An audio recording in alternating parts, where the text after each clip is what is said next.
You ever scroll so long that everything starts feeling fake? Politics, fake. News, fake. History, just another argument online. Every night, Manila glows beneath thousands of screens, and somewhere between the memes, the hashtags, and the endless noise, we forget. We forget names. We forget sacrifice. College student exhausted. Not physically, emotionally. Every night he scrolls through videos about corruption, elections, misinformation, people screaming at each other through screens they'll never leave. Everyone claims to know the truth, but nobody listens anymore. Not really. And somewhere deep inside him, a question begins to grow. What does it even mean to be Filipino now? One night, while scrolling through another distorted video about Philippine history, something glitches. The screen freezes.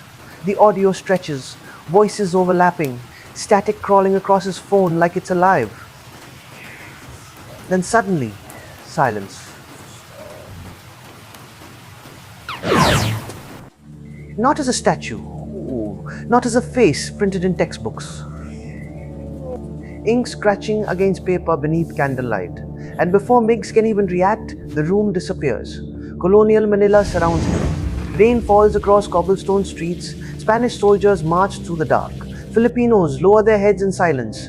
And inside a dimly lit room, Rizal writes and realizes before revolutions came violence, they began with words, with ideas, with people brave enough to speak while everyone else stayed silent. Then the scene changes. Rizal walks toward execution. No music, no cheering crowds. Only footsteps. And black ink explodes across the sky like blood. Then fire, smoke, voices.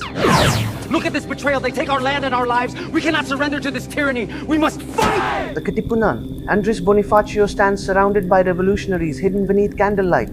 Cedulas stare apart in trembling hands. Bolos glimmer beside flames. For the first time, Miggs sees history not as dates, but as people. Terrified people. People willing to die for a future they would never see. Then chaos, gunfire, church bells, smoke swallowing the streets. The revolution erupts around him like a nightmare. History no longer feels distant, it feels Haman. And then, sunlight.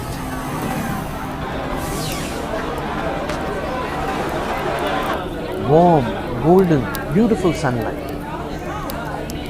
Strangers embrace each other like the world has finally changed. And for one brief moment, freedom feels real. But history does not stay still. The celebration freezes. Voices change. Spanish words become American voices. The flag flickers, glitches, breaks apart into static. And suddenly, darkness.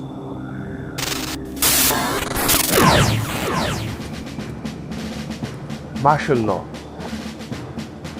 Miggs walks through Manila covered in fear. Newspapers burn. Families whisper instead of speak. People disappear. Not metaphorically, disappear.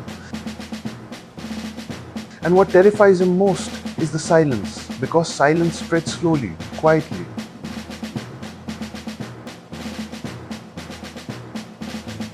Until fear becomes normal, until people stop asking questions, until history itself becomes distorted.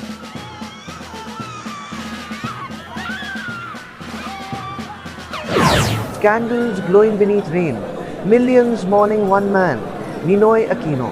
And from grief, something awakens. Crowds begin to grow.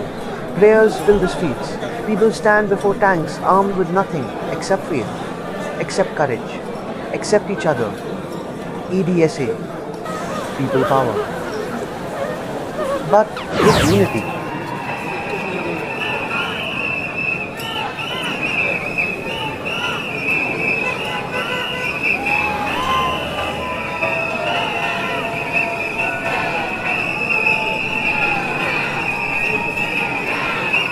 And suddenly, everything begins collapsing together.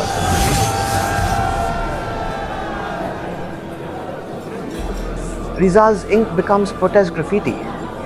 Katipuneros appear inside modern crowds. Martial law static merges with TikTok audio. Faces from history appear in jeepney windows, in classrooms, in flooded streets, in exhausted workers leaving the country, in students screaming for change online. Past and present blur together until Miggs finally understands history never disappeared. It simply changed faces.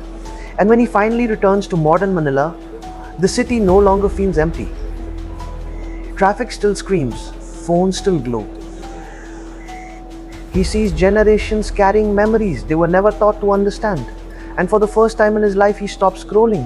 He looks up, really looks, at jeepney drivers, street vendors, students, workers, ordinary Filipinos carrying unfinished history inside them every single day.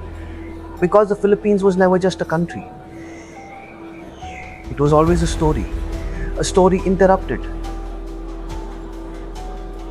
rewritten, silenced, revived again and again. And maybe history is not trapped inside museums or textbooks or viral debates online. Maybe history is alive, breathing, walking beside us every day.